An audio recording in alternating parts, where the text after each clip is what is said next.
Welcome to the Friends of Zane Adams, aka FOZA Podcast, bringing awareness of postpartum depression, suicides, and the children who are left behind. We'll be spotlighting positive outcomes from mothers as well as healthcare experts and counselors. Would you know the signs of PPD? Would you know how to help a loved one? Stay tuned. As a community, we can do more to support maternal mental wellness. Welcome, FOZA Fans, and thank you for joining in on a new FOZA podcast. This is Paulette Smith with episode 34. If you have ever had a doubt about your individual importance to the advocacy of maternal wellness, then please put those doubts aside. Your listenership matters tremendously.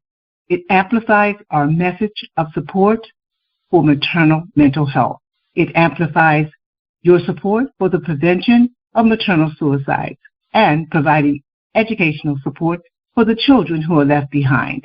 Please don't forget to subscribe to our YouTube channel and our other networking platforms to share. Increasing awareness stems from sharing. Together, we're making a difference. So I really want to thank you. Now, before proceeding, I need to say a few words about triggers. This is a safe place. However, we may discuss topics that can be sensitive and may act as a trigger for some members of our audience. The content we discuss serves to provide information, education, and advocacy only.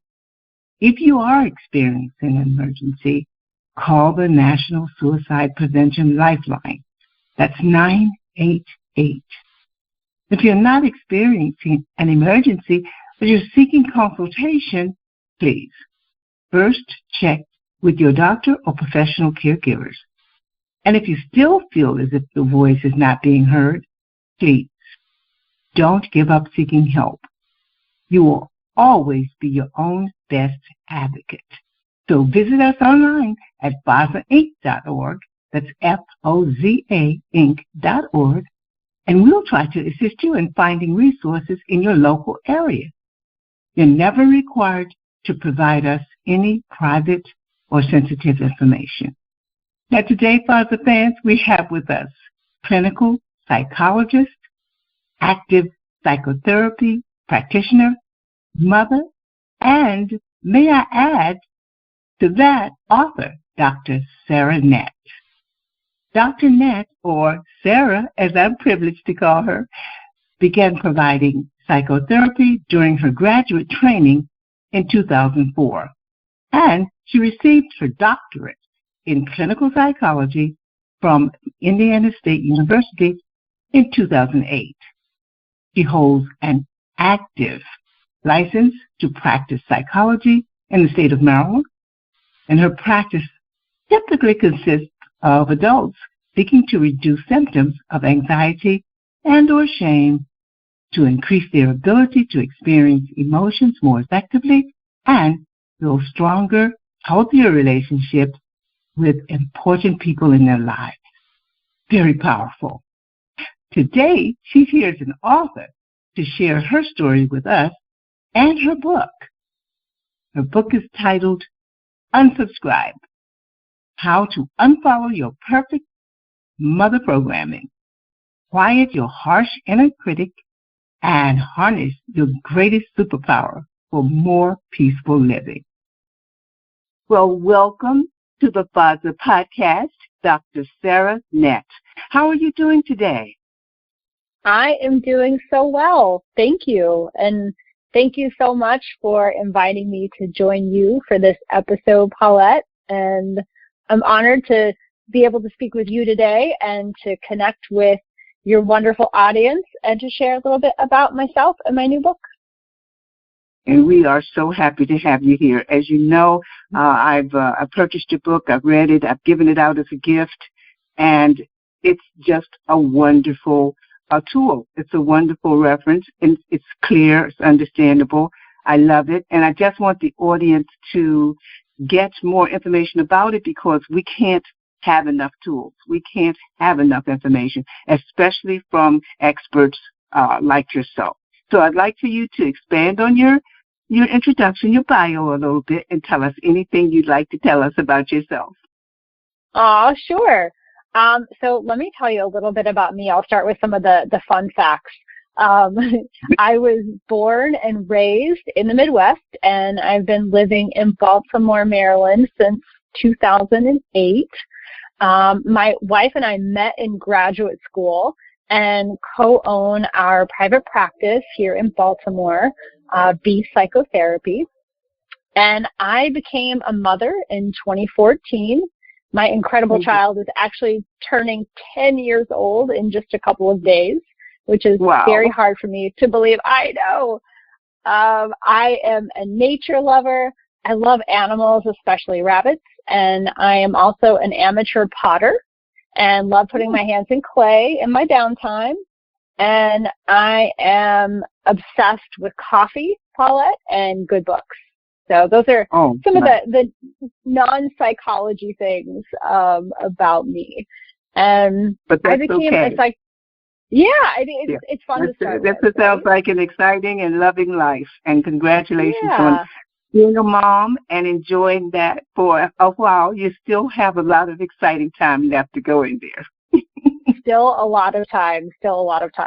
I feel one of the things that I like to talk about, too, is just how fortunate I feel to be able to do the work that I get to do each day. And early in my career, I started out working with veterans and service members here in Baltimore at the VA Medical Center in the trauma recovery program. And then in 2014, when I became a parent, I have come to think of this as sort of the turning point and like a second chapter of my career, as I became really interested in kind of turning toward supporting the emotional health and wellness of people during this very important period of pregnancy and the postpartum phase. And so soon after becoming a parent myself, I opened my own practice and really started focusing on using evidence-based therapies to help women with anxiety, including people experiencing perinatal anxiety and trauma related to their birthing experiences. So that's a little bit about me kind of personally, and then how I came to be doing this work. It's fascinating, exciting, and very generous of you as well. I know that you mentioned the practice, and so I'd like you to talk a little bit about your business. It's called Be, and I don't know if you use the full name in the .com when you introduce it, but I've visited your site. It's a beautiful site. It's full of great information. It's very welcoming, and so I just want you to talk a little bit about your practice. Oh, thank you for that. Yeah, so I am the co-owner of Be Psychotherapy, and we are a private practice here in Baltimore. I chose the name Be for our practice to highlight our focus on helping people orient toward a more mindful way of being, a way that helps us notice the ways that our very busy minds can hijack our emotions, and if we aren't paying attention, can really take us down a path that can lead us away from the things that matter most in our lives. And so calling the practice Be is a reminder that it's often really beneficial to focus on doing less and being a little bit more, on being still and trying to be in the present moment with what is happening right now. So noticing when I'm being pulled into the past or I'm thinking about the future, being able to drop an anchor back into my present moment experience, right? Absolutely. And it's in these moments that I am more focused on just being, and I'm able to live in greater alignment with my values. And this kind of present moment awareness is an important part of mindfulness, and mindfulness is at the core of much of what we're trying to help our clients cultivate here at Be Psychotherapy, as we are engaged in always working on that practice ourselves as therapists. So it's kind of like we're on that journey together. That's wonderful, wonderful. Now, you do have this very great book, and I'm sure it's doing well because, like I said, I've had several people comment on it. Of course, we are in some of the same circles with Postpartum Support International, and I also shot a little promotion over to Mom Congress and some of the other organizations that we belong to that I thought not only the staff members and the board members, many of them are nonprofits, not only those would like it, but they would go ahead and share it with moms and birthing people who may be going through perinatal or postpartum, their life stages right now. So, but what prompted you? I noticed in the beginning you said you had worked on it for quite a while. So what prompted you to go ahead and get it done? Oh, I love this question. And thank you so much for sharing the book. I love that. I remember very clearly when this whole process began, and I can't tell you what day it was or what month or even what year, but I remember the day very clearly. It was at the end of the day, meeting with various clients, many of whom were talking about how they felt inadequate as new parents or new mothers, that they weren't, like they weren't measuring up or thinking and feeling in the ways that they thought a new mother should think and feel. And it was in these sessions on that day and in so many sessions before that I was noticing how beneficial it was to highlight the very unrealistic expectations that we are trying to achieve in contemporary sort of parenting culture. And, helping clients notice the stories and the ideas that they were holding about how perfectly patient they should be with their babies and children, and how perfectly attuned and perfectly engaged they should be, and noticing how critical they were of themselves whenever they didn't meet those very unrealistic expectations, noticing that would often kind of stop even my most self-critical clients in their tracks when we really pointed out like how unrealistic these expectations were and how they wouldn't expect anyone else to actually be able to parent in these ways, right? Right.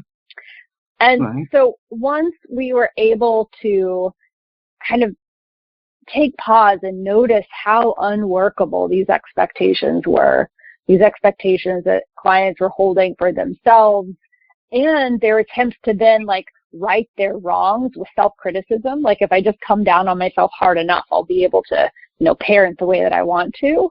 Once we noticed how unworkable these things were, we were able to start creating space for experimenting with some new ways of being, some new ways of experiencing thoughts and feelings and responding to ourselves in ways that were more aligned with how we might treat someone else that we actually cared about, right?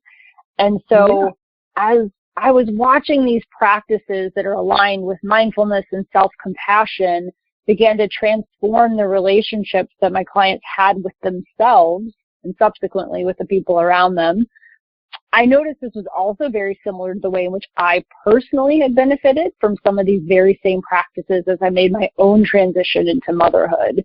And just as I was noticing that, as my clients gained more experience with mindfulness and self-compassion, they began to feel a bit more free, and they began to feel a bit lighter and less burned out and kind of like broken down. And as I reflected on my sessions at the end of that day and the ways in which these practices had really helped move myself and others, I thought, like, I should really summarize some of these practices and maybe write up like a little summary or a brief guide that I can post to the website to help share these practices a little more broadly. And so it started off as like, I would say like maybe like a 10-page, just kind of a little summary or a brief manual. And then I started writing and I realized I had a lot to say about these topics. And so it was probably like a few months into this process, I started to acknowledge to myself and eventually to my wife that I think I might be writing a book. I think that might be what this is. And so that's how it happened. That is how Unsubscribe was born. It was sort of a bit of an accident, which probably was great because then I had less anxiety about actually doing a thing that felt really big. Well, we're so glad the floodgates opened, and you had so much, you couldn't shut them back. You had to let them open. You had to let a lot out. But I know you didn't let all out. I know you have another few books in you. So because I find, because the authors tell me that all the time. They say because they go back and they read their work and they're like, well, I could expand on that a little bit, and they're just going to do a little blog or a little article, and the next thing they know, another book has popped out. So, another happy accident. Yeah. So I know we're going to be looking forward to that. Now, you mentioned the word that your book is kind of based on helping people avoid, and that is perfect. The perfect mom programming. Amazingly, yes. last podcast session was about the superwoman syndrome that has been researched. A lovely speaker on Marie Boone Clark who talked about that. And so perfect mom programming, that was okay. I don't mind being anywhere near repetitive, because we have to tell ourselves over and over again, even if the concepts sound similar, because women are so different, mothers are so different, birthing people are so, this experience is so different with every different person. I don't think that we can hear the same good news too many times. So agreed. That's okay. You can say as many times as you want about the perfect mom programming concept. If there's anything else, you told us a little bit about what you were hearing from your clients. So if you want to talk about that any more, you can. And before we start talking about your exercises. Sure. Yeah. So let me start by talking a little bit about programming in general and what I mean by that term. Programming is a term that I borrowed from the acceptance and commitment therapy literature, which is an approach, a whole framework for therapy. And the term programming gives us a word to use it sort of helps describe the way that we internalize and accept as truth the ideas, beliefs, and expectations that are taught to us by mostly well-meaning caregivers and people who influence us in our upbringing, right? So this means parents, aunts and uncles, grandparents. This can be neighbors, members of faith and spiritual communities. Oftentimes we get programming from teachers, from mentors, coaches, friends, just kind of all of the important people around us. And our programming begins to take shape when we are very young. Often, I like to say, even before we're like walking and talking beings, we're just kind of like sponges that we're soaking up these messages from the important people around us. And some of our programming is really helpful and it's really adaptive. But we also have some programming that, while well-intentioned, may not be so helpful, especially as we sort of transition from childhood to adolescence to adulthood. And so I wonder if I could give just a couple of examples of helpful programming. Yeah, so some helpful programming might be things like, we have this internalized belief that making mistakes is an important part of learning. That's an example. That I am worthy of love and belonging exactly as I am. Or emotions give me important information about myself, others, and the world. There are no bad feelings, right? These are all examples of helpful pieces of programming that can guide us.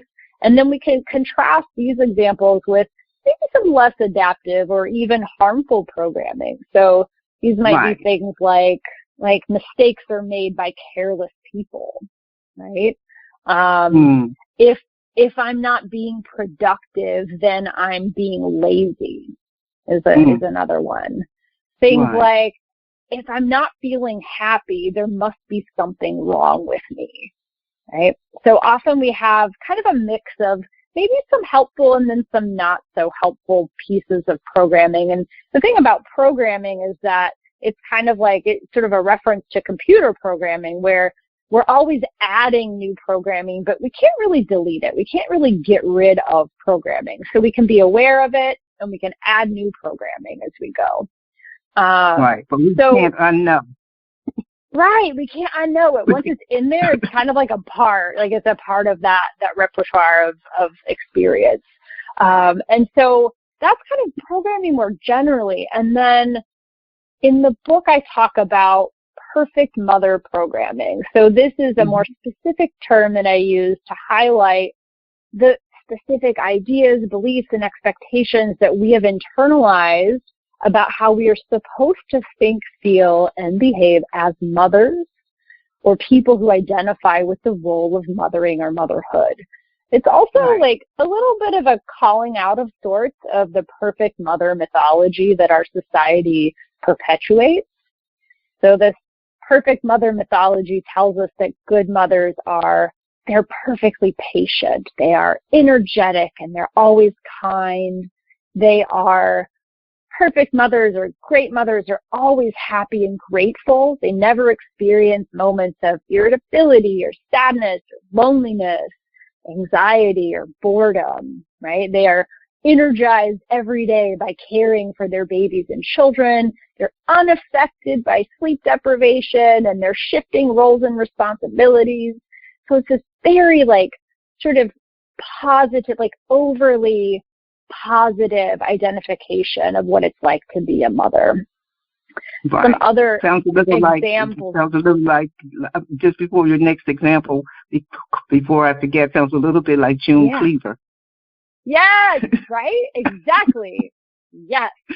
Often images of June Cleaver and others will come to mind here, right? We have this archetypal sort of figure that's just been kind of passed from generation to generation too. Right. So yeah, go ahead with your example, please.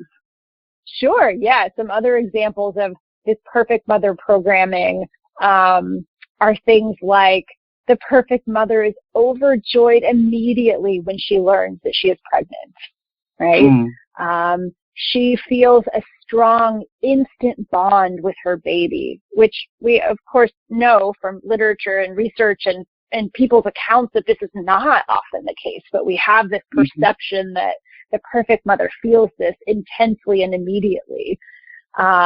The perfect mother wants to breastfeed and has no difficulties feeding her baby in this way. She has a baby who rarely cries because all baby's needs are met intuitively and quickly. The perfect mother feels strong, pleasant emotions toward her baby. She does not experience boredom, irritation, or anger or sadness. And my personal favorite, the perfect mother does not need to ask for help because she intuitively knows exactly what to do to care for her baby, and she has an endless capacity to do so, right? Oh, so I always feel like I have to big exhale and kind of shake it off after reading those out.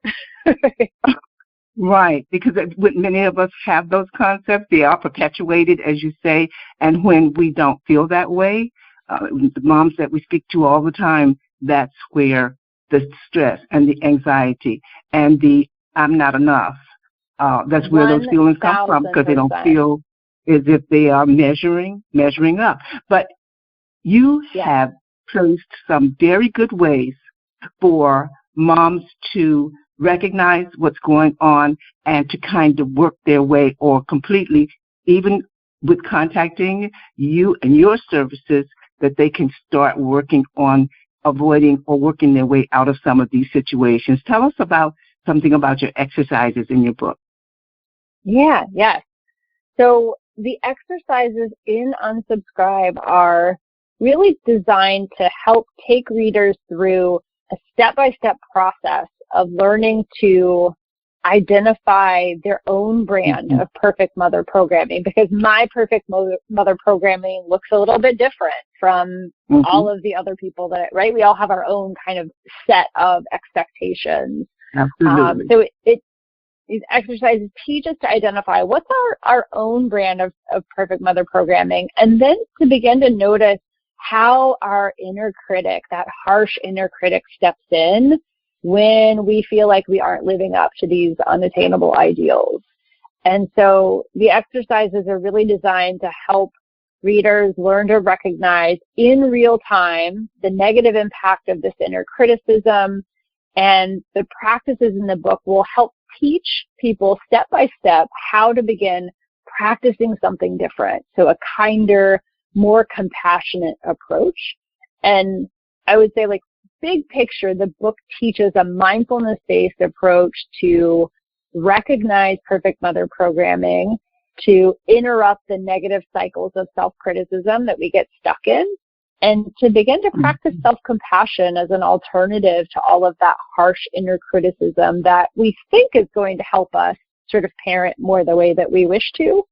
So it uses real life, kind of everyday examples that I hope will resonate with readers and help them see themselves and their experiences in a way that connects them with other mothers and other parents, helping us see that we're all in this together, that it's not our fault that we have adopted this unhelpful programming, and that we can unlearn the things that are causing us harm and begin to practice some new ways of being that maybe, not only help us connect with our own sort of full, rich, meaningful lives, but also model mindfulness and self-compassion for the babies and the children that we are raising. So I like to think of the exercises in this book as kind of a roadmap for increasing our own quality of life as new moms, and also something that can maybe help us end or not sort of pass down some of these negative cycles of self-relating that have been sort of cycled from one generation to the next. And what I heard you say, and I actually made a note because I felt like as I was reading it, this was what was happening, and that was a real time and a real time experience and real ways to interrupt the negativity. And that's what we need when moms are feeling like they're in a downward spiral. There needs to be some kind of interruption and just to set them on the good path. And that's really kind of difficult once the negativity starts to take you over. And that's why I said I thought it was such a great tool. Now, I know when I went on the website, I saw lots of great information, and I also see that you have a fact sheet, a frequently asked questions sheet where people can go on and get a lot of information. But I think I noticed you said that you have a 15-minute free consult to help people decide if your services are for them. Is that what I understood? That is correct. Okay. So in that session, what can a client or potential client expect to happen in that complimentary session? Yes, that's a great question. The 15-minute consultation call is so important to me, and it's something I take really seriously.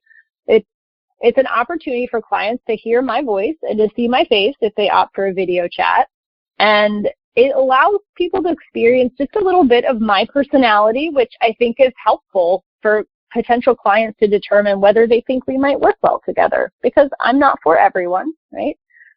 And it also gives me the opportunity to answer any questions that potential clients might have about therapy in general, or about my approach to therapy, what my sort of background and my experience is in. I think clients often know what they need and what they're looking for, and I want them to be able to ask questions to determine whether they think I have the potential to meet their needs.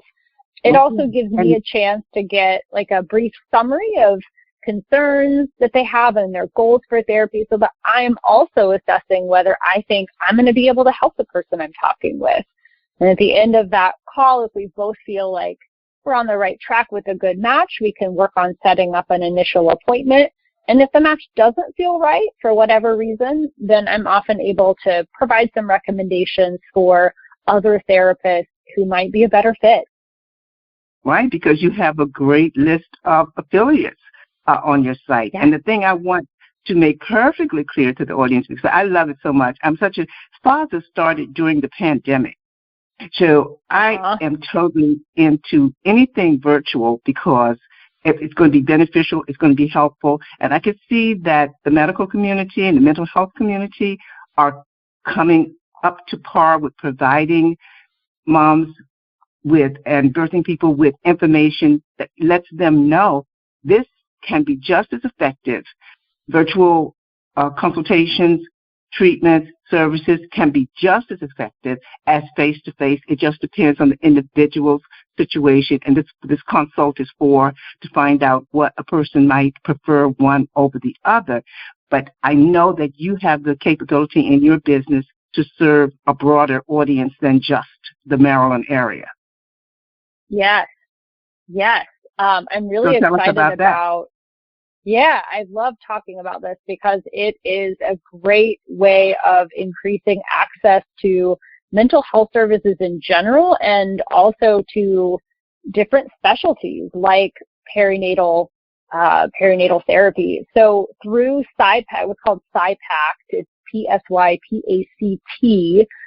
It's an interjurisdictional compact, which is a word I can hardly get out of my mouth. It has so many syllables. Okay. But basically, what it means is that psychologists who are credentialed with PsyPact are able to provide services virtually to clients in any PsyPact participating state or territory, which is actually most of the states in the United States and most territories. So this means that I can provide virtual psychological services just as I would in person through technology to people living both close as well as far in distance, and really helps increase access. So if someone is living, say, in a more rural or remote area or just in a part of the country that doesn't have as much access to maybe a perinatal mental health specialty, they can, through PsyPact, they can find a therapist who they can connect with virtually and be able to receive the services that they're looking for. So it's a really exciting change that's happened, also sort of brought about or really catapulted through the pandemic, which I'm really excited about. Absolutely. And so I don't know how you feel about it, but I'm sure you feel pretty much the same way I do. This is cutting edge stuff. This is something that's going to take us into the future. We're never going to go backwards with this. This is going to get better and help more people in more places, like you say, in rural places or even in places where all of the technology, not the virtual technology, but the information that can come to a new mom or a postpartum mom, that's going to help information that they might not have been able to get otherwise without going to 2 or 3 different places or whatever. I'm so excited about that. And I just wanted to hear you talk about that because that was great. Now, you know what happens? I always say this around the end of the podcast, when you're having fun, time passes fast, but also when you're giving good information, and you're speaking to someone that you know is going to be working to help bring the nation closer to getting the birthing people in the nation closer to getting the services they need. This is something that we know is in our country. We need to do better. We know that. Yes. And you being a part of that, we're so glad that we know you. And you're going to hear from me privately while you were talking.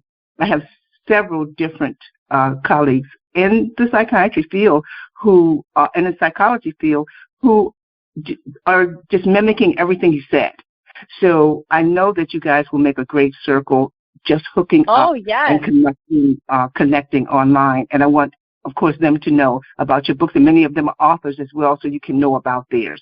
Right now, though, I want you to tell the audience exactly how they can reach out to you, your favorite forms of communication, a little bit, about just repeat your website URL and give them that contact information.